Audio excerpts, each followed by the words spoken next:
Hello, everyone. Today's Bible stories will go over Elijah and Elisha, Daniel, Shadrach, Meshach, and Abednego. All right. Now, Elijah wanted a helper, so he chose a man to help him. This man's name was Elisha. Now, Elisha loved God too. One day, Elijah took Elisha with him on a long walk.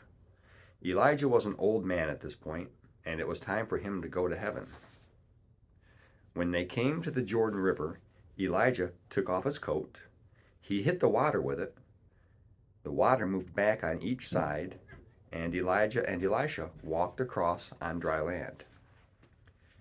Then Elijah asked, "What can I do for you before I go?" "I want to be like you," said Elisha.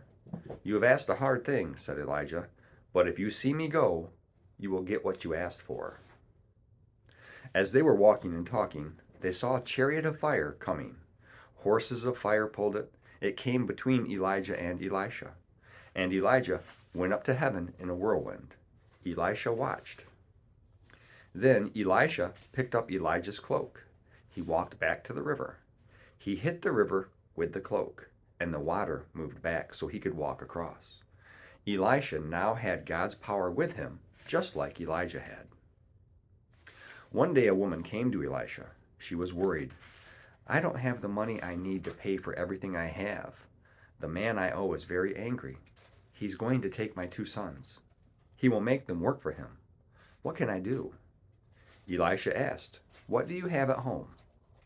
"I only have a little oil," she said. Elisha said, "Ask your neighbors for empty jars. Then pour oil into each jar." The woman did what Elisha told her. She poured and poured. Still her oil did not run out. Her oil was not gone until she had filled all the jars.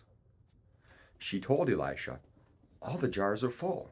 Elisha said, "Go and sell the oil. Take the money you get and pay back what you owe. You can keep the money that is left over." Elisha went many places doing what God wanted him to. One day he went to Shunem. A rich woman lived there. She took Elisha to her house for dinner. From then on, whenever he was in Shunem, he ate at her house. They were very good friends. "Let's make a room for Elisha on our roof," the woman told her husband. "We will put a bed in it. We will put a table, a chair, and a lamp in it. He can stay there whenever he comes to visit." So they made a room for Elisha. Now Elisha had a helper, and one day when Elisha was staying in Shunem, he asked his helper, "What can I do for this woman? She's made this room for me." "Well, she has no son," his helper said. So Elisha called the woman. "Next year," he said, "God will give you a baby boy." It happened just as Elisha had said. The next year she did have a baby boy, and she loved him very much. Naaman was the leader of a great army. His wife had a little servant girl from Israel. But Naaman was sad and worried. He had a sickness called leprosy. It was a very bad sickness. One day the servant girl said to Naaman's wife, "I wish Naaman would go see Elisha. Elisha could help him get well." So Naaman went to Elisha's house, and Elisha told him, "Go to the Jordan River, wash yourself 7 times there, then you will be well." Now this sounded silly to Naaman. He was angry. "I could wash in my own rivers at home," he said. "They're better." But Naaman's servant said, "Do what Elisha said. It's an easy thing to do." So Naaman went to the Jordan River. He washed 7 times, and he was well, just as Elisha said he would be. A boy king. Josiah was 8 years old when he became king. He was a good king. He obeyed God. Parts of God's temple were broken and old, so Josiah got workers to build it back nice. One day, the priest found something in the temple. It was something important. It was the book of the law of God. It had been forgotten for many years. He took the book to King Josiah. The king read it. "We must follow these laws," he said. "We must do what God wants." And they did. God was happy with King Josiah, and God blessed him. Next, we're going to start with Daniel. One day, the army of Babylon came to fight God's people. They took some things from God's temple, and they took some of the young men from the king's palace. 4 of these young men were named Daniel and his friends Shadrach, Meshach, and Abednego.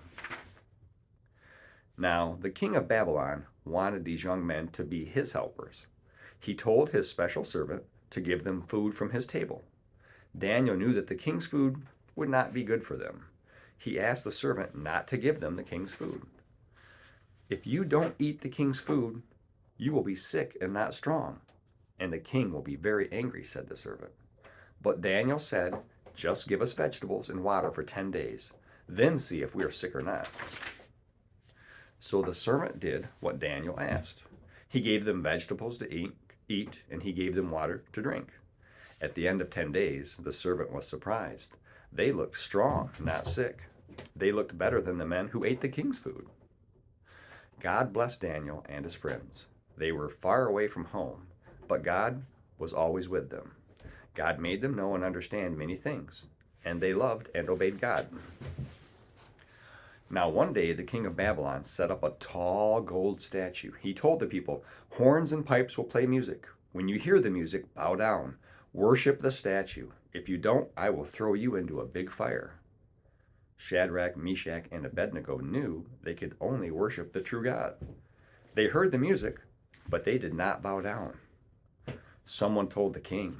He called Shadrach, Meshach, and Abednego. Bow down and worship the statue, he said. But they said, we will never worship your statue. Now the king was very angry. He called his servants. Make the fire as hot as you can, and throw these men into it, he said. So his helpers made a hot fire. They threw Shadrach, Meshach, and Abednego into the fire. But the king could not believe his eyes. Suddenly, there were 4 men in the fire. One looked like a son of God. They were walking around talking. They were not burning. Come out, the king called. Shadrach, Meshach, and Abednego came out. They were not burned. They didn't even smell like smoke. The king was amazed, and he praised God. Now he knew God had saved them.